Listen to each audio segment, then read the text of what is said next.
Bentornati nel luogo dove le parole non dette trovano un varco e il rumore dei flash si spegne per lasciare spazio a ciò che pulsa davvero sotto la pelle della fama. Siete sintonizzati su Stelle Turche Rivelate, il rifugio digitale che rifiuta il racconto impacchettato e cerca, invece, la temperatura emotiva che sfugge a ogni copione. Stasera posiamo lo sguardo su una serata in cui il tappeto rosso ha smesso di essere passerella per diventare prova del fuoco. Se vi stanca la superficie e volete toccare il nucleo, siete nel posto giusto. Ma prima di addentrarci nell'anatomia di ciò che è esploso lì, un promemoria, iscrivetevi al canale, attivate la campanella. E per chi desidera camminare in prima linea con noi, il tasto Unisciti vi apre le porte del nostro cerchio interno. I vostri like sono il motore che ci alimenta, i vostri commenti la giuria che orienta il dibattito. Sistematevi! Quello che Gökberk Demirci e Özge Yağız hanno riscritto non è solo cronaca, è una dichiarazione di intenti.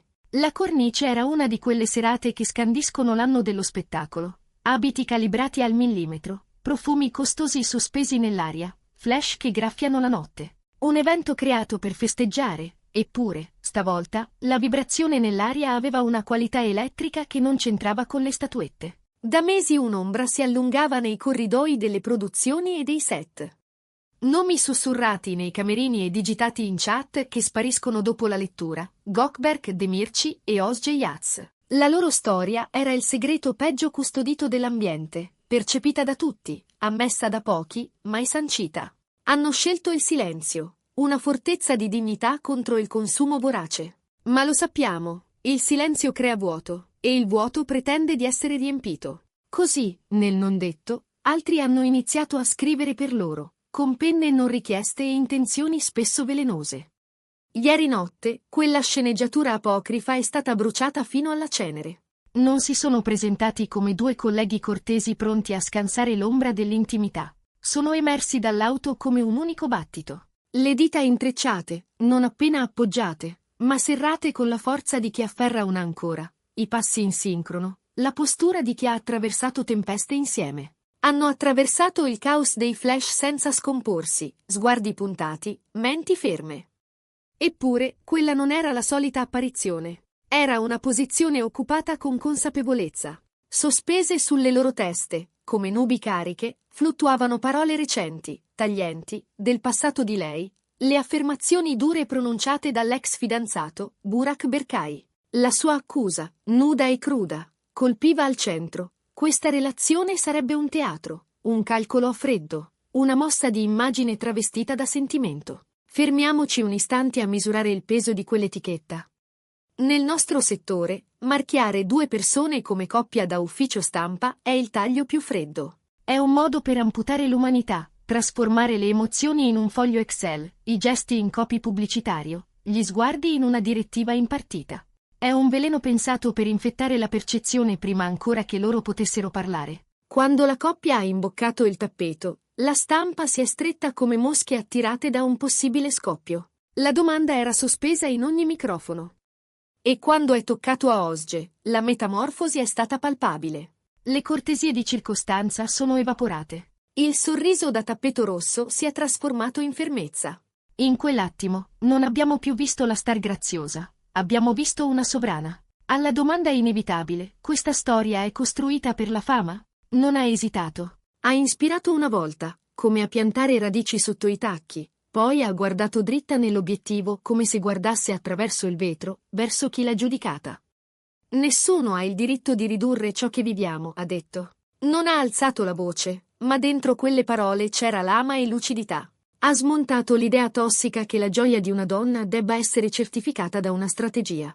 Le persone nella mia vita le scelgo con il mio cuore. Non era una frase fatta, era rivendicazione di autonomia. Questa è la nostra realtà. Non permetterò che venga rimpicciolita per far quadrare i titoli. Un confine inciso nel fuoco. Usare il suo nome e il suo amore come leva per attirare attenzione non sarebbe più stato tollerato. Qui voglio fermarmi e girare il megafono a voi. Famiglia di stelle turche rivelate. Quanto della vita di chi è famoso appartiene al pubblico? Quando un ex esce allo scoperto e definisce finta la nuova relazione, siete portati a credere alla presunta voce interna o vi schierate con chi difende il proprio privato? L'etichetta di rapporto da PR viene usata con troppa leggerezza? Scriveteci che cosa pensate. Stiamo diventando troppo cinici o l'industria è davvero diventata un labirinto di manipolazioni? Se le parole di Osge sono state lo scudo, ciò che ha pronunciato poco dopo Gökberk Demirci è stato il colpo che ha ribaltato il tavolo. Per tutta la sera è rimasto una calma di confine, un raggio protettivo attorno a lei, silenzioso, misurato. Ma vedere la persona che ama dover difendere la sostanza dei propri sentimenti davanti a sconosciuti ha infranto il patto con la discrezione. Ha fatto un passo avanti. Non era alto di volume né aggressivo, non è il suo modo. Ma ha preso lo spazio, e il brusio si è assottigliato. Abbiamo taciuto a lungo, ha esordito. Nessuna scenata, solo la gravità di chi ha trattenuto per mesi. Non si è limitato a smentire, ha riscritto l'origine. Ci siamo trovati nei nostri giorni più fragili, ha detto. Giorni fragili. Non festa, non set scintillante. Fragilità. Stanchezze che mordono, turni che svuotano, notti in cui la vita pesa. Ha disegnato l'immagine di un legame nato non in una sala riunioni, ma in un punto in cui due esseri umani si riconoscono come riparo. Questo, da solo, spegne la narrazione del trucco. I legami costruiti a tavolino brillano quando conviene, quelli veri si formano dove fa male crescere. Non porterò rispetto a chi riduce ciò che abbiamo, ha aggiunto, piantando un paletto. Alla domanda sul commento di Burak Berkay, non ha cercato la diplomazia di prammatica. Nessun capitolo passato dovrebbe essere usato come arma contro la felicità di adesso. Non ha cancellato la storia, le ha semplicemente indicato il posto, dietro, non davanti. E poi, l'affondo che ha chiuso ogni idea di nuovo silenzio. Se trasformare il nostro presente in un argomento di chiacchiere, chiamandolo finto, è considerato normale, allora non aspettatevi che restiamo zitti. Era un avviso. D'ora in poi, alle falsità non corrisponderanno sorrisi tirati. Dietro a questa presa di posizione, secondo sussurri arrivati alla scrivania di stelle turche rivelate, c'è stato un braccio di ferro interno. Amici di lunga data avrebbero insistito: se non rispondi, sembri debole. Immaginate il cortocircuito. Un uomo convinto che non si debbano a nessuno giustificazioni, contro l'istinto di proteggere ciò che ama. Eppure, dicono, la scintilla non è stato l'attacco a lui, è stata la svalutazione dei sentimenti di lei. Gli ha tracciato la linea. Non cavalleria da copione, ma quella quieta che si attiva quando la dignità è in gioco. Oltre alle parole, quella sera c'è stato un linguaggio che non necessitava di traduzione. Lo si leggeva nel modo in cui i corpi dialogavano. La mano di Osge nella sua, un alternarsi di stretta e rilascio come un codice segreto per dirsi ci sono. L'angolo del busto di lui sempre leggermente rivolto verso di lei, un riparo che non toglie luce. E un istante, colto solo dagli occhi più allenati, tra uno scatto e l'altro si è chinato a sfiorarle l'orecchio. I labiali raccontano una frase semplice: qualunque cosa arrivi, la affrontiamo insieme. Che lo vedano. Se davvero l'ha pronunciata, vale più di qualunque comunicato. Dice che la loro unità è casa. Ogni volta che gli sguardi si incrociavano, nascevano sorrisi brevi, intimi, come chi ha un patto contro la tempesta. E qui tocchiamo l'elefante seduto nel salotto dell'industria. Sappiamo che esistono relazioni costruite a tavolino. Ci sono agenzie che incrociano nomi, la statistica che decide i titoli. Questo cinismo è la miccia che Burak ha provato ad accendere. Ma come si distingue? È lo sguardo che non vacilla quando le telecamere si spengono? È la mano che cerca l'altra senza pensarci?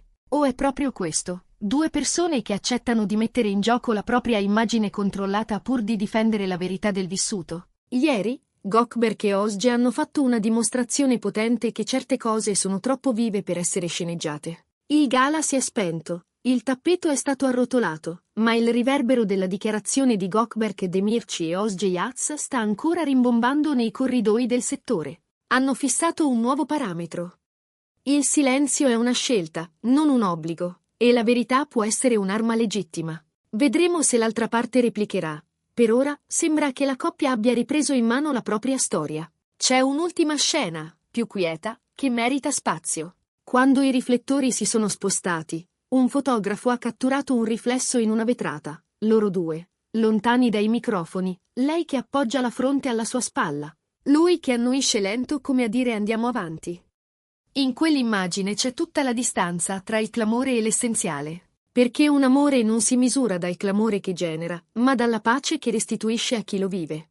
Se questa immersione nel cuore di una notte così densa vi ha colpiti, sosteneteci con un like, è un gesto piccolo che per noi significa continuare a portarvi storie lavorate con cura. Non dimenticate di iscrivervi a Stelle Turche Rivelate e di attivare la campanella per non perdervi i prossimi capitoli.